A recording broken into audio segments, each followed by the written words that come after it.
오늘 우리에게 주시는 하나님의 말씀, 레위기 19장 32절 말씀, 구약성경 175면에 있습니다.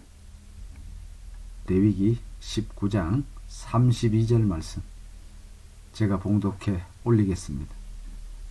너는 샘머리 앞에서 일어서고 노인의 얼굴을 공경하며 내 하나님을 경외하라. 나는 여호와이니라. 아멘. 노인의 얼굴을 공경하라, 이런 제목으로 하나님의 은혜를 받고자 합니다. 5월은 가정의 달입니다. 오늘이 어린이 주일, 꽃주일, 다음 주일은 어버이 주일, 또 21일은 부부의 날, 좋은 날들이 연이어 옵니다. 부모님 말만 들어도 눈물부터 흘리는 분도 있습니다. 마음이 짠한 겁니다. 부모님이 세상을 떠나신 분들도 있습니다. 그런 분들은 부모님과의 아름다운 추억을 회상하는 시간이 되시고, 부모님이 살아계신 분들은 앞으로 더 잘 모시리라 다짐하는 계기가 되시기를 바랍니다. 우리가 세상을 살다가 보면 예고 없이 갑작스러운 전화나 연락을 받을 경우가 있습니다. 한참 잠이 든 늦은 밤일 수도 있고, 직장에서 정신없이 일할 때도 있습니다. 대부분 늙고 병든 부모님에 대한 소식이 가장 많다고 합니다. 저에게도 95세 되신 권사 어머님이 계십니다. 병이 더 악화가 되었다. 오늘 밤을 넘기시기가 어렵겠다. 얼른 모여라. 이런 연락을 받으면 귀가 멍해진다고 합니다. 갑자기 엉엉 우는 딸들도 있다는 얘기를 들었습니다. 이런 말 들어보셨습니까? 아들 둘을 낳으면 집 지키다가 죽고, 딸 둘을 낳으면 여행 다니다가 죽는다. 그러면 저희 부부는 큰일 났습니다. 아들만 하나 있는 우리 부부는 앞으로 어떻게 해야 할까요? 이제 와서 하나 더 낳아 키울 수도 없고 뭘 어쩌겠습니까? 그저 우리 부부 둘이서 잘 먹고 잘 살겠습니다. 개인이나 가정에 닥치는 급보나 위기는 언제나 날짜와 시간을 모른다는 데 문제가 있습니다. 갑자기 들이닥치기 때문입니다. 그래서 하나님께서 우리에게 쉬지 말고 기도하라 말씀하십니다. 쉬지 말고 기도하라. 늘 기도하는 사람은 하나님께서 주시는 지혜로 앞날의 어려운 일을 미리 직감하는 것입니다. 그래서 대비할 수가 있게 됩니다. 성도 여러분, 우리 부모님도 언제 어떤 위기에 처할지 모릅니다. 후회하지 말고 잘 모시기를 주님의 이름으로 부탁합니다. 자, 그러면 부모님을 어떻게 모셔야 할까요? 부모님을 어떻게 모셔야 할까? 첫째, 공경해야 합니다. 공경해야 한다. 오늘 본문에 뭐라 말씀하십니까? 노인의 얼굴을 공경하며. 레위기 19장 3절에도 말씀합니다. 너희 각 사람은 부모를 경외하고. 여기서 공경과 경외는 같은 맥락입니다. 엎드려 공손히 절한다. 예를 차려 높인다. 이 경외라는 단어는 하나님께만 쓰는 고유 단어입니다. 그런데 부모님께 이 공경과 경외라는 단어를 사용하였습니다. 그것은 하나님께서 우리에게 부모 공경을 명령하시는 것입니다. 나를 섬기듯이 내 부모를 섬겨라. 10계명의 제5계명이 무엇입니까? 내 부모를 공경하라. 그리하면 내 하나님 여호와가 내게 준 땅에서 내 생명이 길리라. 아멘. 부모의 권위에 순종하라고 말씀합니다. 에베소서 6장 1절에서 3절에도 같은 말씀이 있습니다. 자녀들아, 주 안에서 너희 부모에게 순종하라. 이것이 옳으니라. 내 아버지와 어머니를 공경하라. 이것은 약속이 있는 첫 계명이니 이로써 내가 잘되고 땅에서 장수하리라. 아멘. 장수의 복이 부모 공경에서 오는 것입니다. 성도 여러분, 잘 먹고 잘 살고 싶습니까? 그러면 부모님을 공경하십시오. 오래 살고 싶습니까? 그러면 부모님을 공경하십시오. 성심껏 공경하십시오. 부모 공경은 거룩함의 기초라고 말씀합니다. 하나님을 경외하는 거룩함이 부모 공경과 연결되는 것입니다. 하나님 앞에서 성결한 삶을 외치면서 부모님을 외면하는 것은 신앙인의 자세가 아닙니다. 성도 여러분, 성결한 삶은 부모님을 정성껏 섬길 때 완성되는 것입니다. 아멘. 둘째, 부모님을 어떻게 모셔야 할까요? 속마음을 알아야 합니다. 속마음을 알아야 한다. 디모데전서 5장 4절에 말씀합니다. 만일 어떤 과부에게 자녀나 손자들이 있거든 그들로 먼저 자기 집에서 효를 행하여 부모에게 보답하기를 배우게 하라. 이것이 하나님 앞에서 받으실 만한 것이니라. 아멘. 남의 눈을 의식하는 그 치레보다 부모님께 실질적인 도움을 드려야 합니다. 용돈을 주지 않는 자식들이 있습니다. 노인네가 돈 쓸 데가 어디 있어? 아닙니다. 노인들도 돈 쓸 데가 많습니다. 손자 손녀에게 용돈을 주어야 할아버지 할머니를 좋아합니다. 친구들에게 한두 번 얻어먹었으면 나도 한 번은 사야 합니다. 우리도 그렇지 않습니까? 취미생활도 하시게 해야 합니다. 요즘 구청마다 주민센터가 갖가지 프로그램을 준비하고 노인분들을 기다리고 있습니다. 수강료도 저렴합니다. 또 자주 걷게해서 몸의 유연성도 기르게 해야 합니다. 걷지 않으면 온몸의 관절이 서서히 굳어집니다. 걷지 않으면 피도 제대로 돌지 않습니다.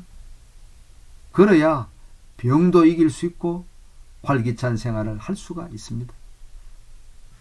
노인들은 조그만 일에도 의기소침해하며 짜증을 잘 냅니다. 몸도 마음도 마음대로 되지가 않으니까 아이들처럼 투정을 부리는 것입니다. 이것을 이해해 드려야 합니다. 부모님과 자주 대화를 나눠야 합니다. 밖에 나갔다 오면 밖에서 있었던 일들을 이것저것 들려드리십시오. 그러면 아주 좋아하십니다. 요즘같이 좋은 날씨에 아이들만 데리고 다니지 마십시오.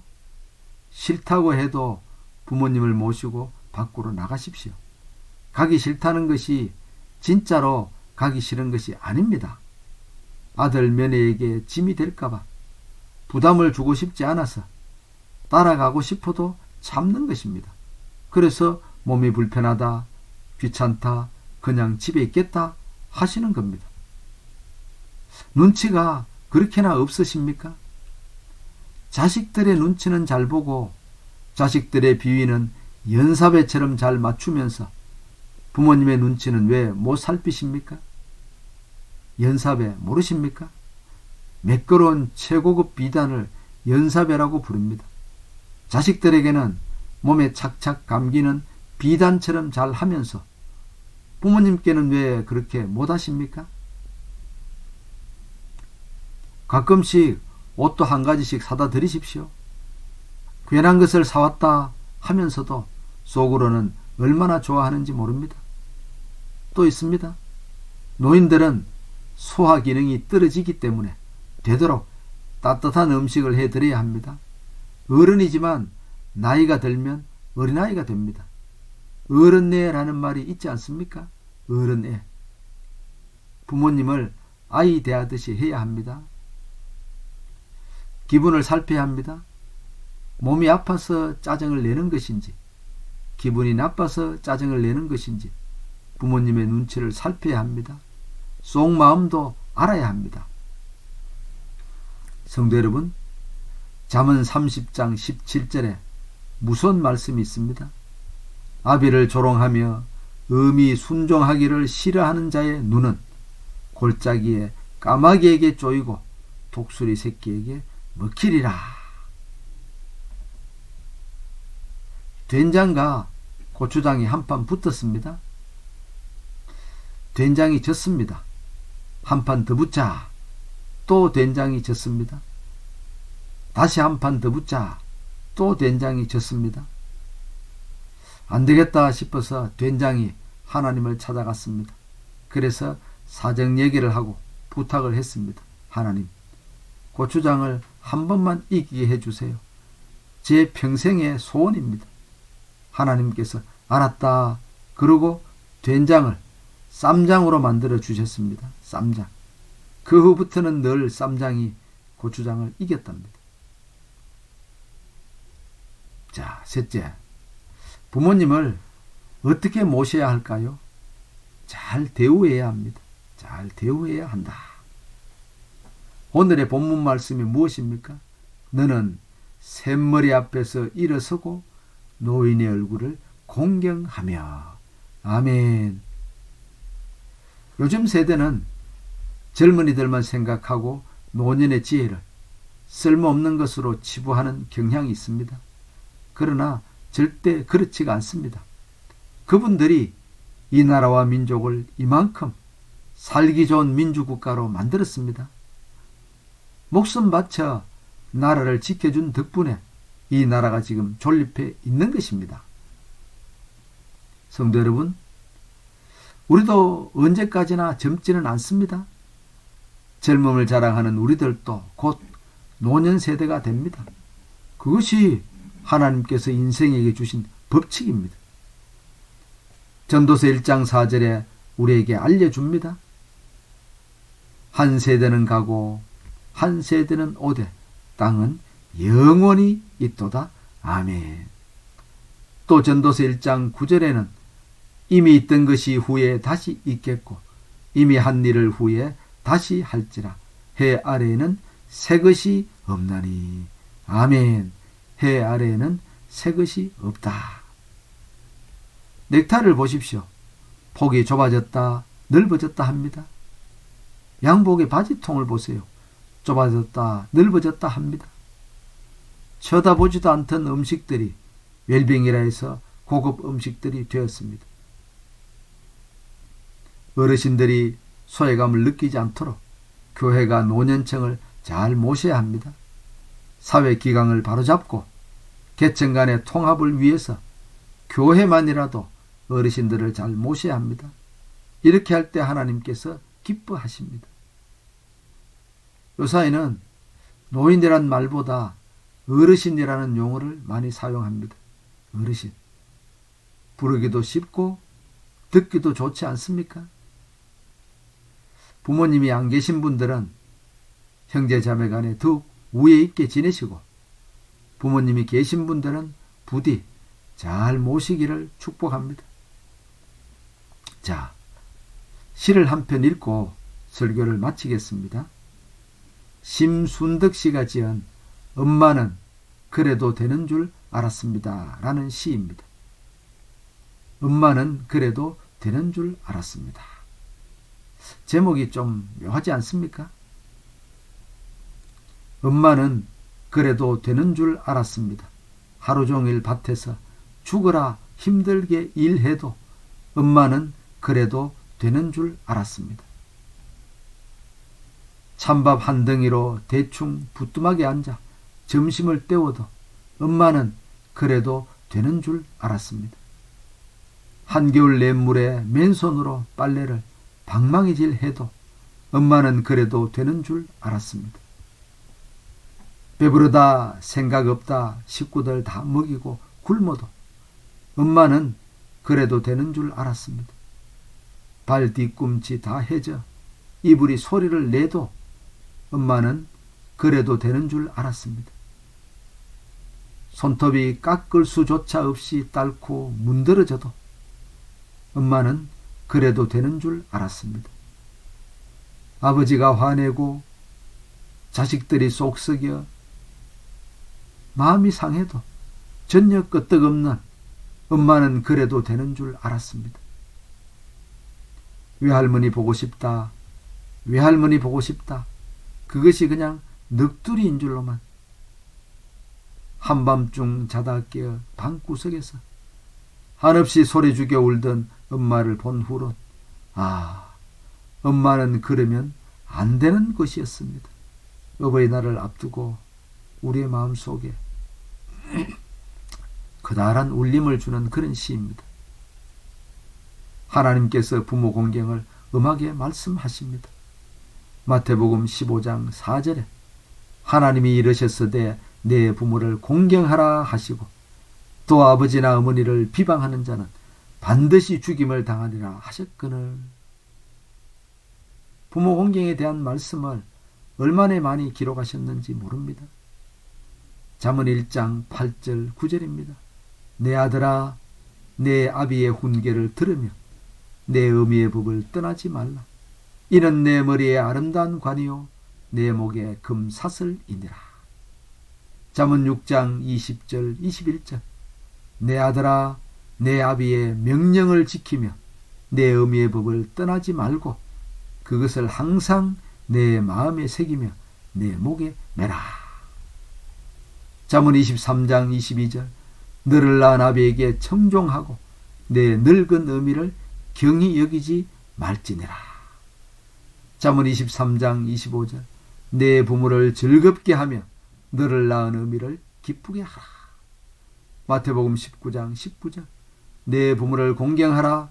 내 이웃을 내 자신과 같이 사랑하라 하신 것이니라. 에베소서 6장 1절 자녀들아 주 안에서 너희 부모에게 순종하라. 이것이 옳으니라. 자녀들아 주 안에서 너희 부모에게 순종하라. 이것이 옳다. 아멘. 골로새서 3장 20절 자녀들아 모든 일에 부모에게 순종하라. 이는 주 안에서 기쁘게 하는 것이니라. 아멘. 자녀들아 모든 일에 부모에게 순종하라. 이는 주 안에서 기쁘게 하는 것이니라. 아멘. 아버지 하나님 은혜를 감사합니다. 오늘 우리에게 부모님에 대한 효를 다시 한번 일깨워 주시니 감사합니다. 연로하신 부모님은 내 아이를 돌보듯 잘 살피며 기분을 맞출 수 있도록 우리에게 지혜를 허락하여 주옵소서.